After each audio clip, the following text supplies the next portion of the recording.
¿Qué tal amigos? ¿Cómo están? Bienvenidos a nuestro programa Palabras de Vida.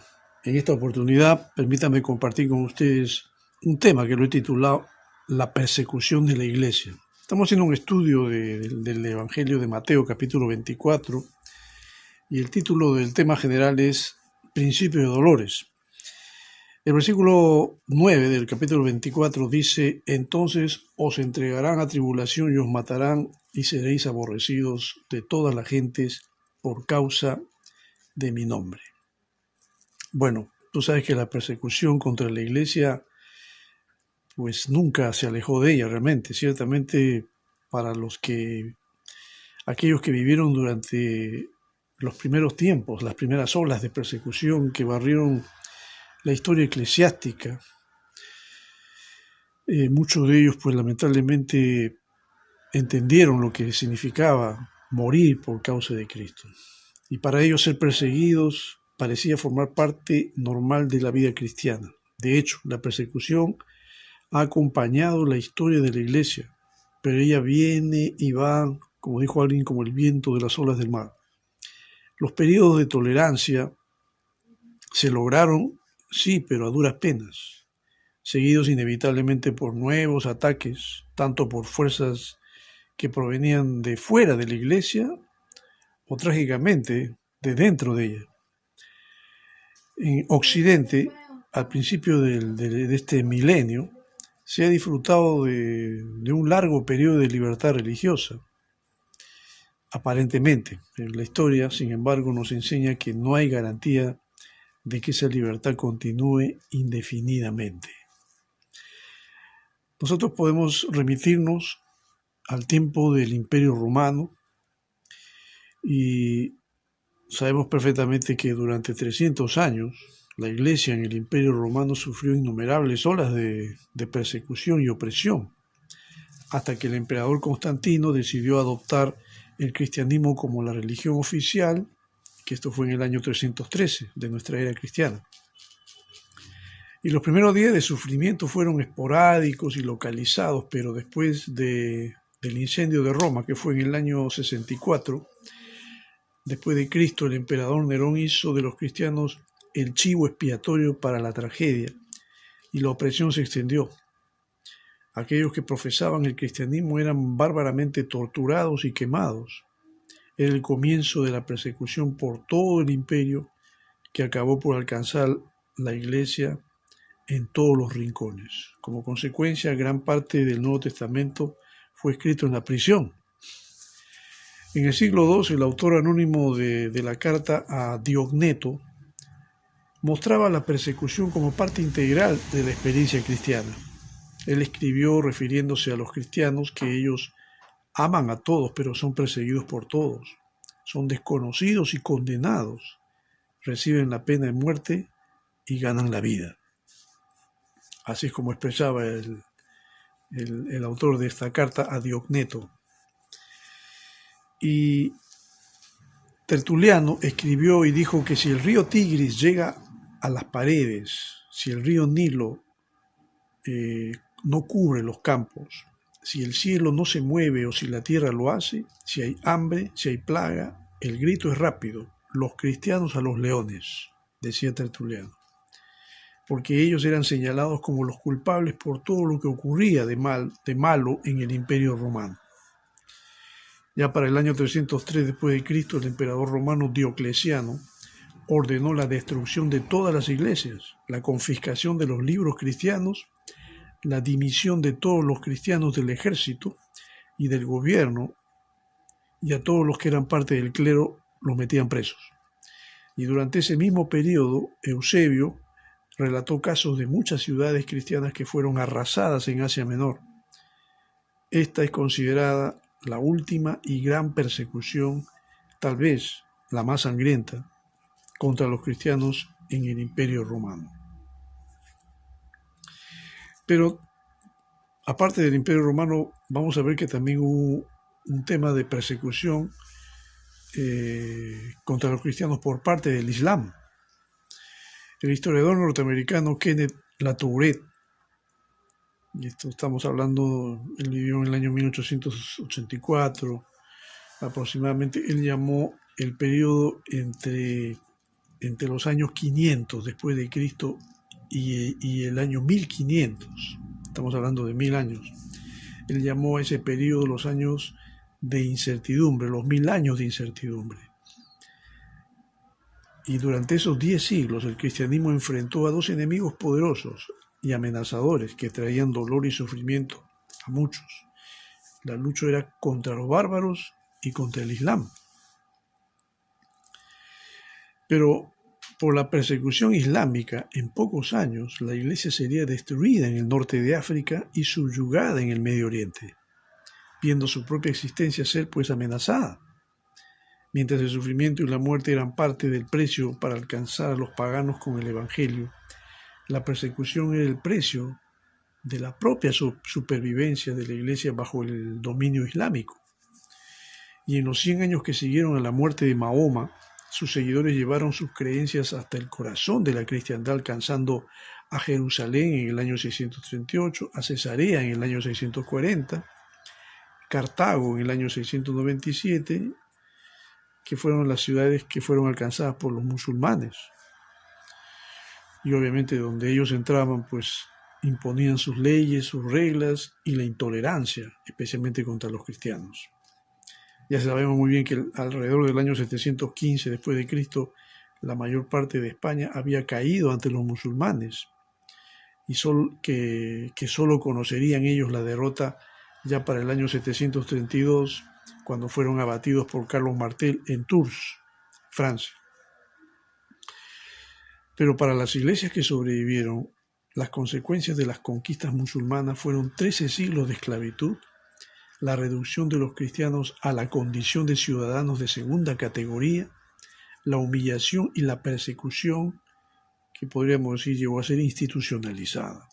Ser cristiano y vivir bajo el dominio islámico en aquella época significaba tener que pagar una tasa alta de impuestos per cápita y ver a los hijos ser llevados por el emperador árabe. Pero por otro lado, también tendríamos que ver que la Iglesia de Roma, o la Iglesia Católica, especialmente en los periodos de la Edad Media, ellos desataron una feroz persecución contra aquellos que iban en contra de las doctrinas y de las enseñanzas que en ese tiempo la Iglesia de Roma daba a conocer. La Iglesia romana desató una voraz persecución contra los nuevos movimientos a los que consideraban heréticos. La reacción del papado hacia todos los nuevos movimientos fue rigurosa e inevitable. En el siglo XII, los valdenses fueron perseguidos y excomulgados. En el año 1415, el reformador religioso John Huss fue muerto en la hoguera. En el año 1498, Girolamo Savonarola fue martirizado. Él era un sacerdote dominico que pedía reformas en la Iglesia Católica. A principios del siglo XVI, la reforma de Lutero comenzó un movimiento de renovación espiritual que volvería a la persecución y el martirio, que, bueno, realmente esto era una parte común del precio del compromiso espiritual. 40 años después de que Lutero fijó sus 95 tesis en la puerta de la iglesia de Wittenberg, hubo un personaje llamado John Foxe, que él publicó un libro llamado El Libro de los Mártires, una de las publicaciones más influyentes que aparecieron en Inglaterra a lo largo de un periodo de 200 años. Foxe documentó la vida de los que habían sido perseguidos y muertos por su creencia a lo largo de los años. Como precursores de la Reforma Protestante mencionó a Wycliffe, a Hus, a Jerónimo de Praga, a Tyndale, a John Hopper, a Ridley, a Latimer y a Kramer. La popularidad del libro es una prueba de que la persecución era parte del precio que muchos cristianos esperaban pagar por su fe en aquellos tiempos tumultuosos. Pero tampoco podríamos dejar de lado el comunismo, esta doctrina terrible que todavía sabemos está vigente en algunos países del mundo. El nacimiento de una nueva doctrina ateísta llamada comunismo Muchos decían parecida al cristianismo. En realidad trajo problemas a la iglesia. Desde la revolución bolchevique de San Petersburgo en el año 1917, la iglesia fue la primera en ser perseguida donde quiera que el comunismo haya puesto el pie. La rapidez de sus conquistas y el grado de opresión en la iglesia hizo su violencia comparable a la actuación de los ejércitos árabes del siglo VII. Y durante los 70 años en que vivieron bajo la influencia de Moscú, y aún hoy en países comunistas como China, Corea del Norte, Vietnam y Cuba, los cristianos han sufrido discriminación, violencia, prisión y asesinato a causa de su fe. Claro que a finales del siglo pasado, el comunismo ruso colapsó, el muro de Berlín cayó, muchos de los antiguos desafíos de la iglesia perseguida fueron conquistados y muchos de sus objetivos imposibles fueron alcanzados. Pero ahora, de lejos, el mayor desafío está por delante de nosotros, como creyentes, como iglesia. Hoy se está viendo al islamismo como una fuerza que está empezando a permear fuertemente en la sociedad. Hoy en día el islamismo es la religión que crece más rápidamente que cualquier otra en diferentes partes del mundo, incluso en los Estados Unidos. Y la razón es que hay mucho que admirar en el Islam. Parte de su éxito es el apoyo, por ejemplo, ofrecido a la comunidad, que afirma ser la respuesta a los problemas económicos y sociales.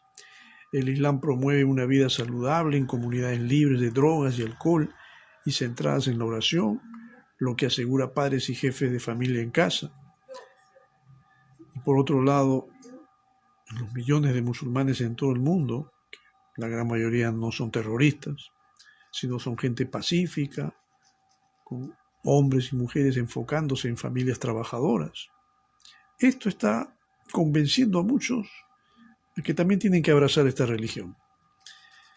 La dificultad en relación al islamismo está en el segmento extremista del Islam, con la demanda de sus líderes por obediencia total.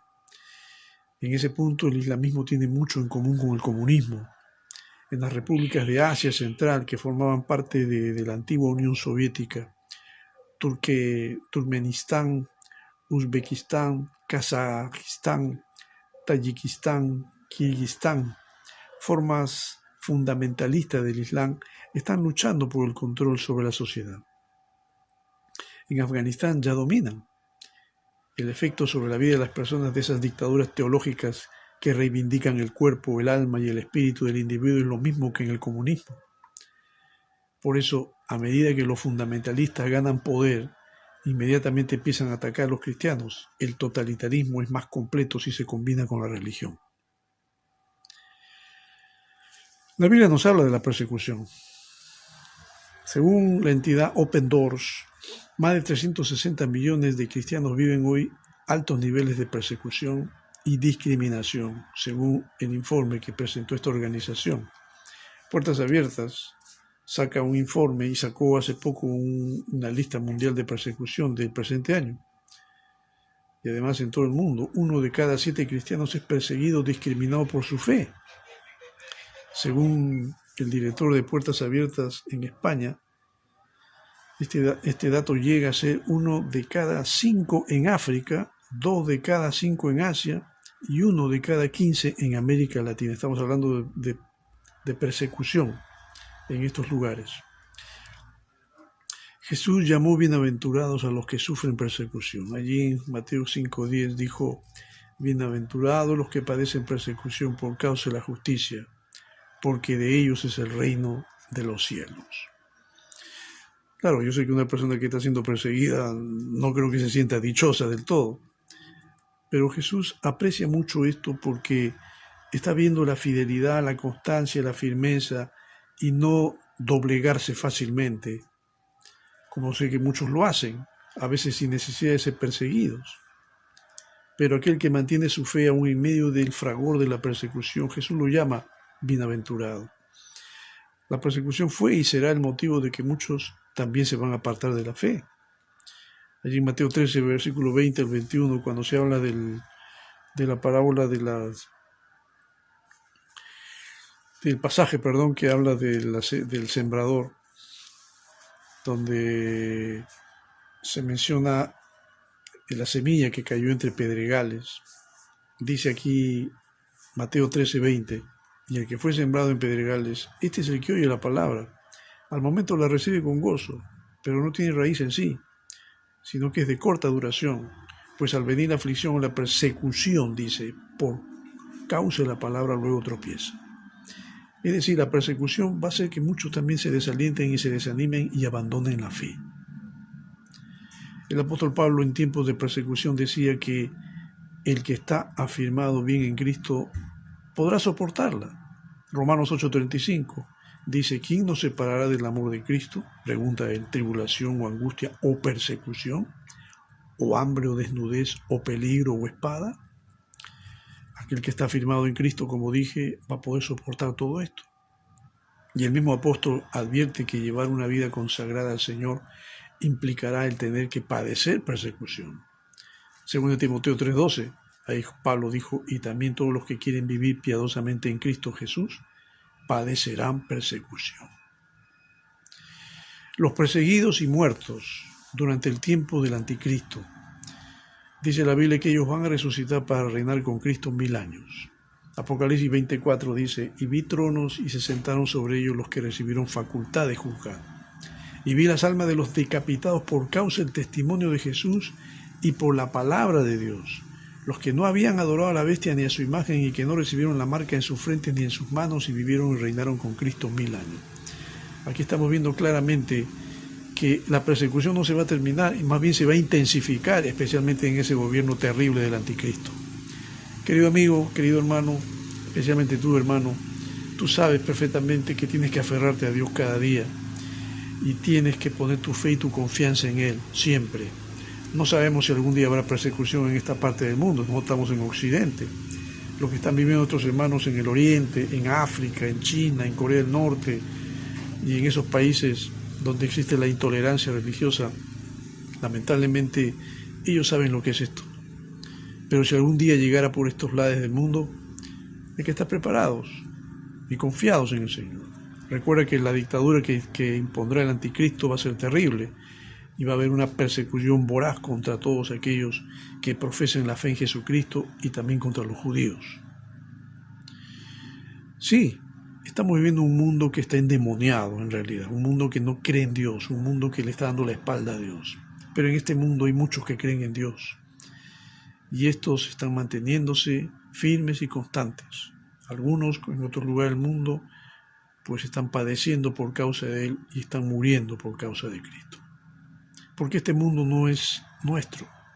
Nuestra patria celestial está en los cielos y creemos que algún día Dios establecerá cielos nuevos y tierra nueva, donde la iglesia y la ciudad celestial estarán y reinaremos con Cristo por toda la eternidad. Si tú aún no tienes a Cristo en tu corazón, yo te invito a que tú abras tu corazón y lo recibas a Jesús y lo aceptes como tu Señor y Salvador personal, porque el único camino para llegar al cielo es Cristo. Jesús dijo, yo he venido para que tengan vida y vida en abundancia, y esa vida abundante solamente te la puede dar Jesús. Si tú crees, si tú te arrepientes de tu pecado y crees en Jesucristo, obtendrás el perdón, la salvación y la vida eterna. Y esta es una gran oportunidad que tú no debes subestimar ni despreciar. Espero que no lo hagas. Espero que este tema haya sido de ayuda, de instrucción y de bendición para tu vida. Estamos en contacto en una próxima oportunidad.